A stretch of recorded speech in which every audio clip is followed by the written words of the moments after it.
What's up, guys? Raccoon the Whatever here.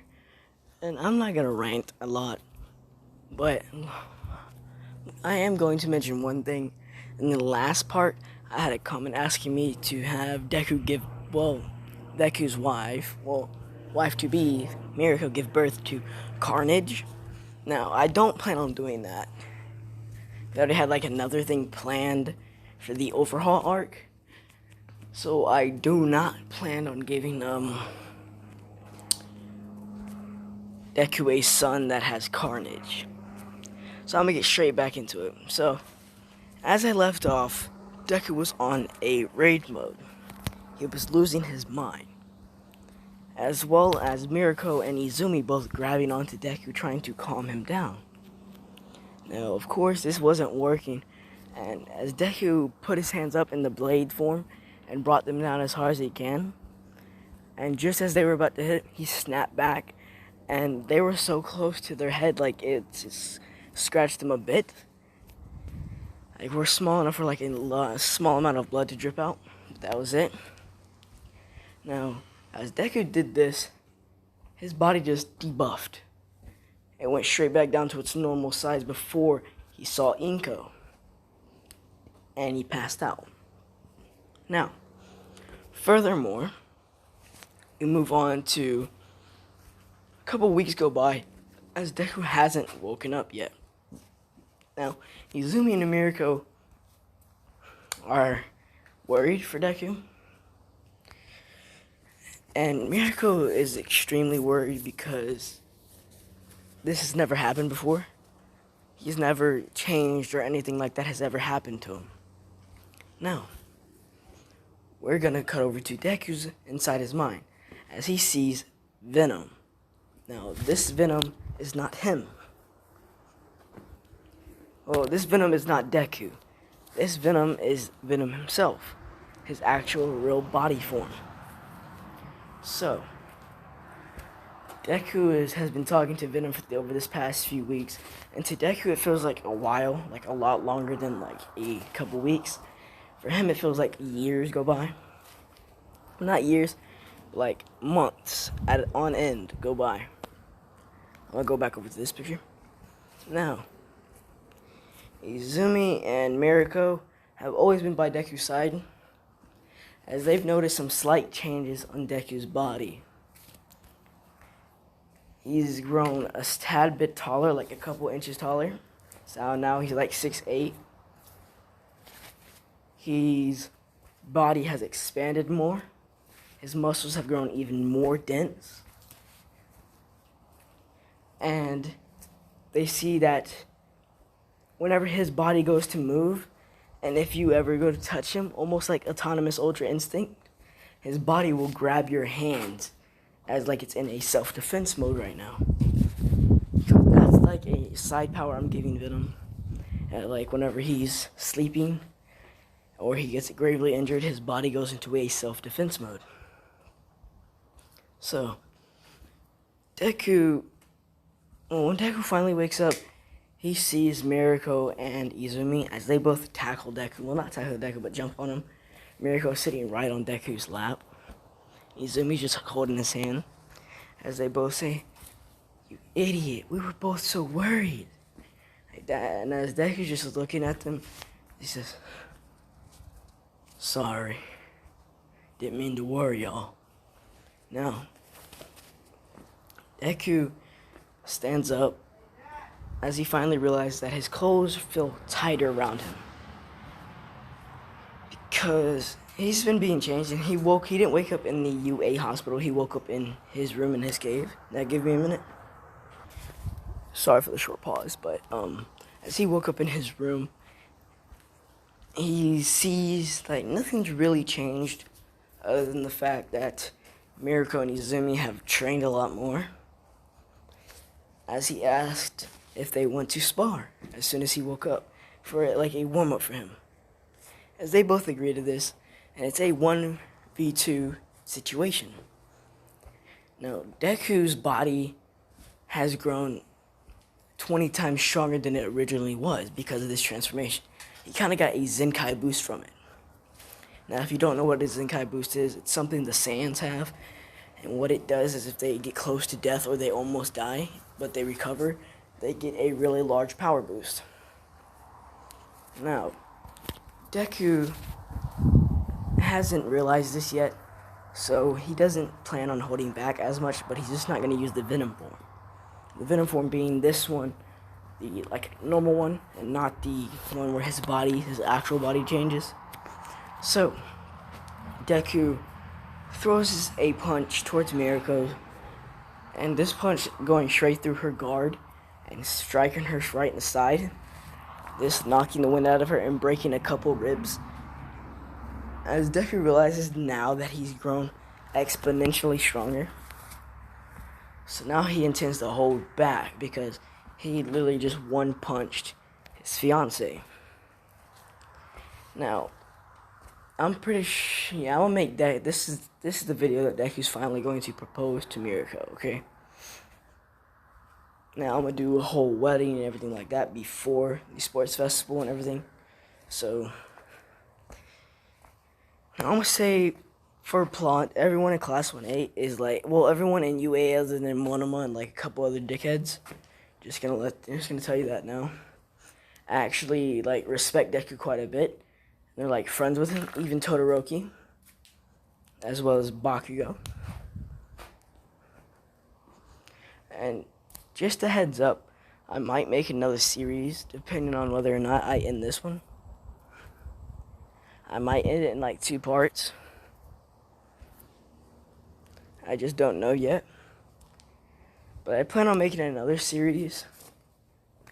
So that's just a heads up. Now let's get back into it.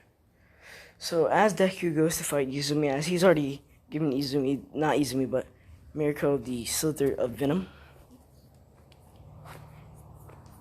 And so Deku goes to fight Izumi as he does his normal finger flick as it shoots a stronger magnetic pulse this time. It's no longer moving air pressure itself, it's actually moving the space and the actual void around the oxygen. It's completely destroying the I can't pronounce that word right now, but molecular components in the air is being destroyed. So he can practically destroy oxygen and make atoms explode and move faster. So as he did this, Izumi's passed out from not having any oxygen in her body anymore. As Deku had to do CPR. And no, Deku did not do mouth-to-mouth. So, we're going to move on to a couple days later, as Deku's been playing with his new strength. Now, just a heads up, this is going to be a short video, because I'm not feeling really good right now. And I also got to do my What If Deku Was Betrayed, so this is probably going to be a 30-minute video as well as that one. Just a slight heads up. So, we move on to Deku and Mirko laying in bed. As they're just talking normally. As Mirko brings up the promise that Deku made. As Deku remembers the promise very, very well. So she says, "Hey, Deku, do you remember the promise you promised me?" As Deku says, "That I'd marry you?" As Mirko says, blushes a bit, and she says, "Yeah." Well, yeah, she buried her face into his shirt. Well, into his chest. And Deku said, "What about it?" And she says, "I'm not trying to rush anything, but I'm wondering, when do you plan on doing it?" Now, unbeknownst to Mirko, Deku has already made the ring. And so, Deku plans on giving her a riddle. And he's been giving her clues the entire time ever since that promise, but she's never been able to crack them. He'd leave a note around and she'd find it, and it'd say a stupidly retarded riddle. And it's really hard to crack. As Deku has already left the last note, Mirko found them. She's been working on it for quite a while.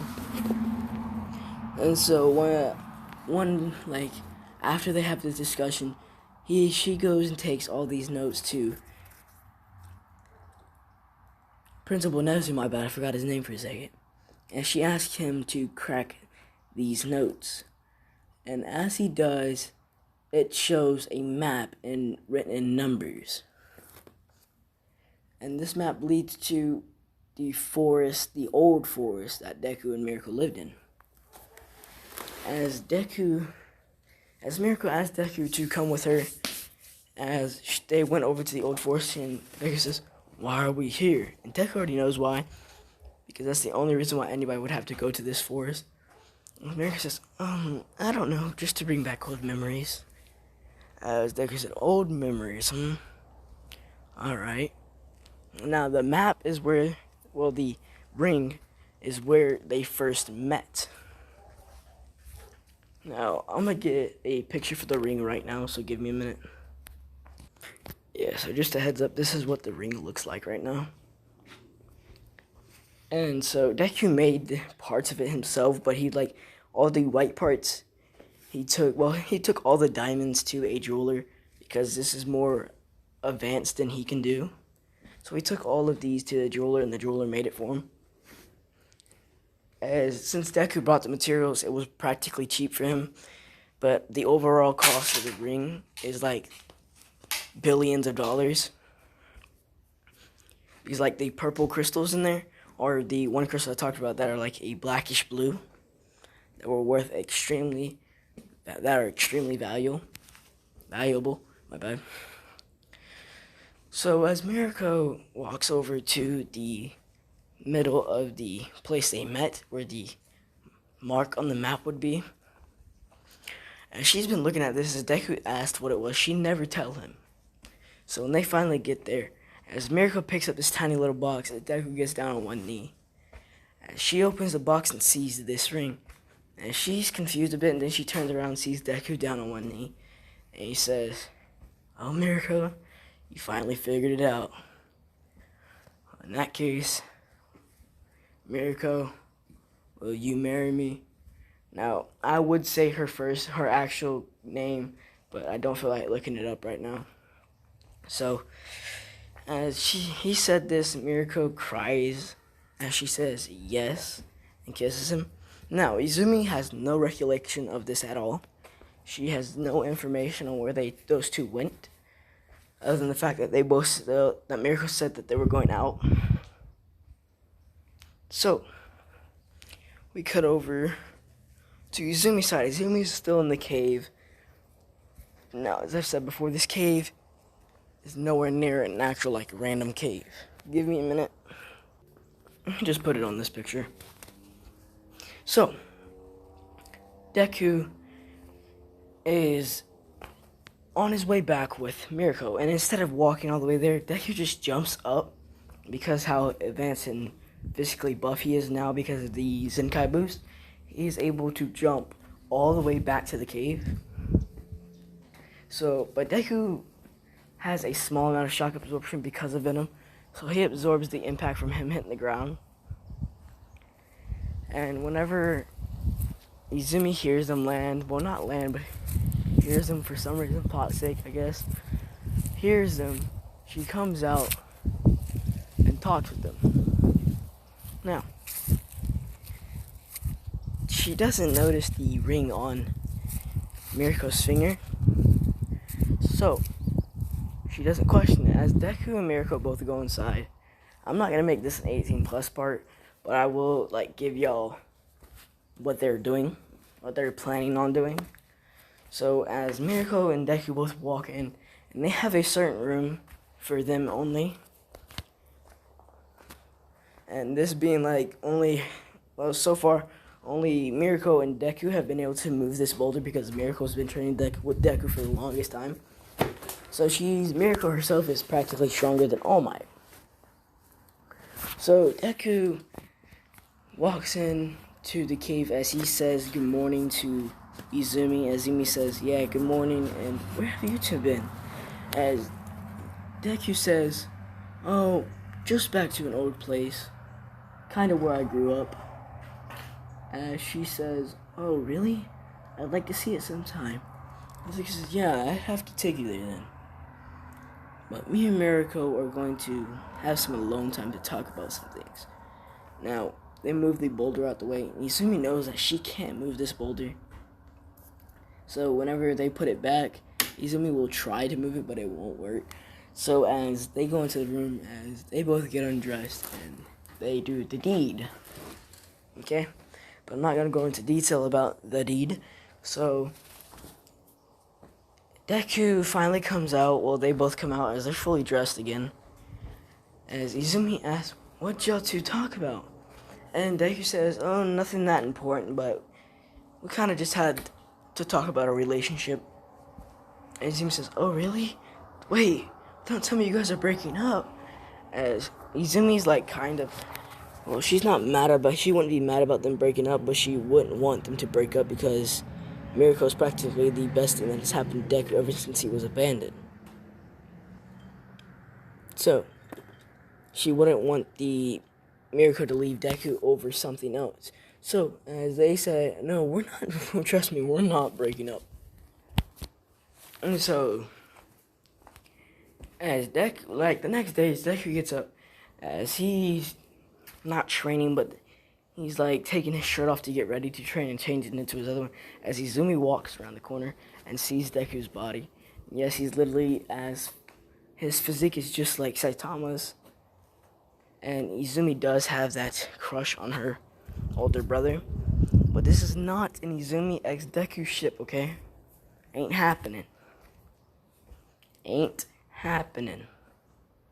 Now, as we cut over, well, not cut over, but as we look at Izumi's perspective, as she walks around the corner, she sees Deku, she immediately comes back around. She's thinking, "Oh my god, when did he get so hot?" She shakes her head thinking like, no, she can't think like that because that's her brother. Yada, yada, yada, blah, blah, blah. Same thing goes. As now it's in the middle of the day and Izumi's been conflicted. Conflicted about her training? No. Conflicted about her results from her training? No. She's mainly conflicted about her feelings. And these feelings being towards her older brother. Now, Deku hasn't revealed himself on who he is in front of anyone other than Mirko, Izumi, and Aizawa. Like, those are the only three people that know who Deku really is. And I'm going to be making Deku actually tell who he is during the sports festival, because that's when Inko is probably going to be watching. And she gets to see the child she abandoned rise and be the #1 hero, and she won't be able to do anything about it. Because I'm going to say, because Deku's already an adult, Inko has lost full custody over him. Like, if he was still like 16 or 15, she'd be able to take him back. But she'd also have to be hit with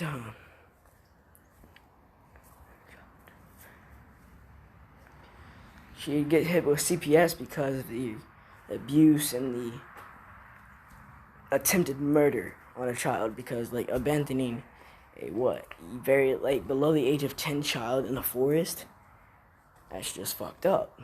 So Deku and Mirko have been talking a lot more frequently, as now school starts again after the whole USJ attack.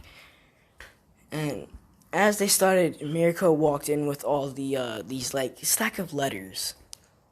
Now, these letters have a certain, I'd say a certain type of, not spell, but like technique put on them. Well, not technique, but like a venom drop on the part. And the only way to remove that part is to figure out a puzzle. And this puzzle is written on the front of it. So Mirko hands these out. Now the letter inside contains a certain thing. Now she hands these out to everyone but Deku. Now, no one questions this, as like Bakugo tries to forcibly open it, but when he goes to hit it, it ricochets back and hits him in the face. Because he tried to send a small explosion on it to like blow the piece of paper that was holding it down up, and it just sent it back to his face. As then like a couple like days go by as they're still trying to crack this, as one person gets it. Now Mirko already informed them that all their letters are different, So these letters being different makes everyone intrigued, as the first person to open theirs was Izumi. Now, I'm not going to think of a riddle just to give to them for the whole hilarity purposes. I'm not going to do that because that's going to make my head hurt.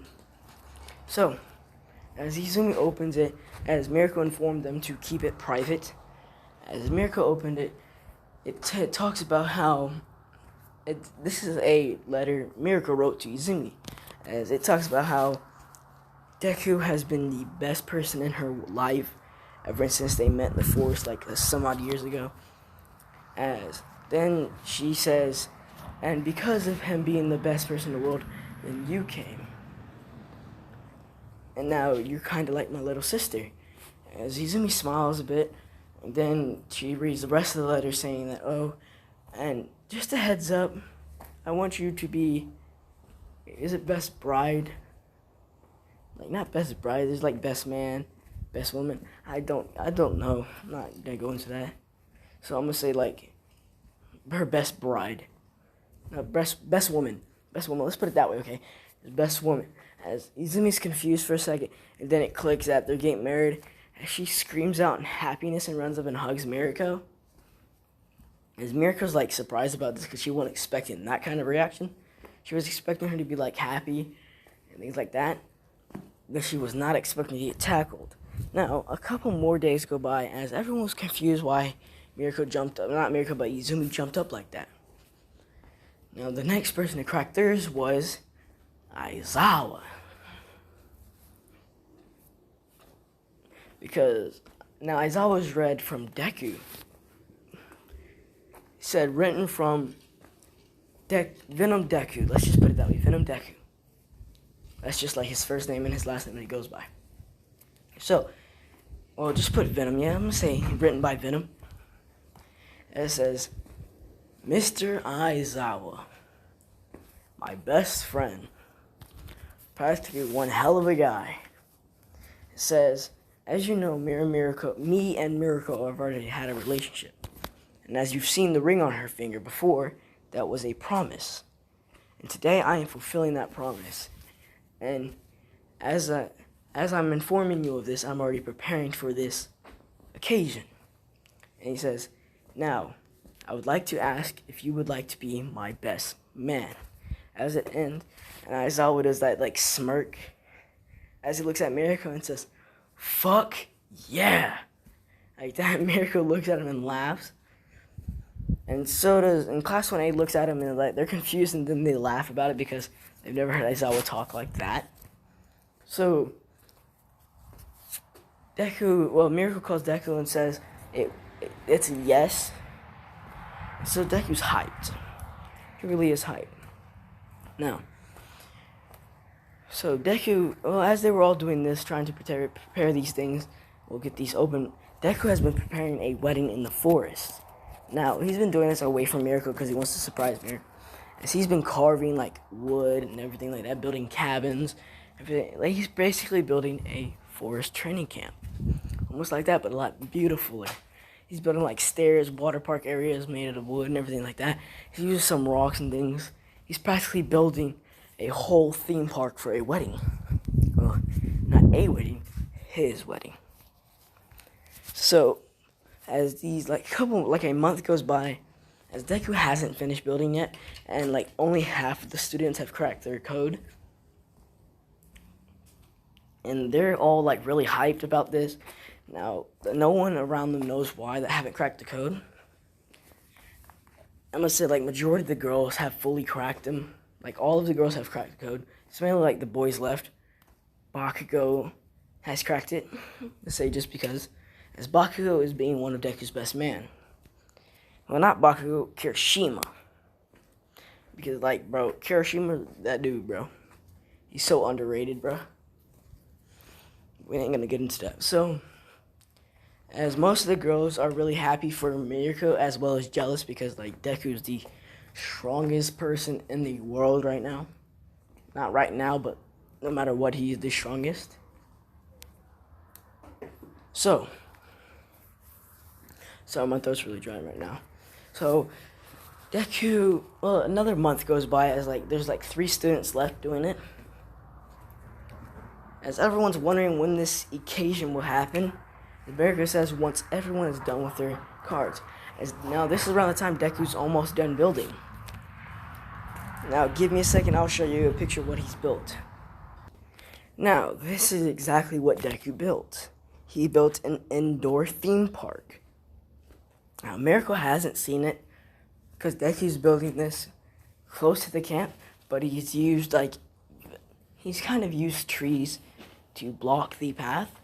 Like, he's built a big wall. As he plans on destroying this wall as soon as he's done, which is around the time the last person cracks the code, because Deku's really smart, as he predicted when they would crack it. As the last person cracks the code and they read it, the last person to crack it was Bakugo, because Bakugo's a dumbass, stubborn person. Bakugo reads it. I'm not gonna read what Bakugo's because I don't really fuck with Bakugo.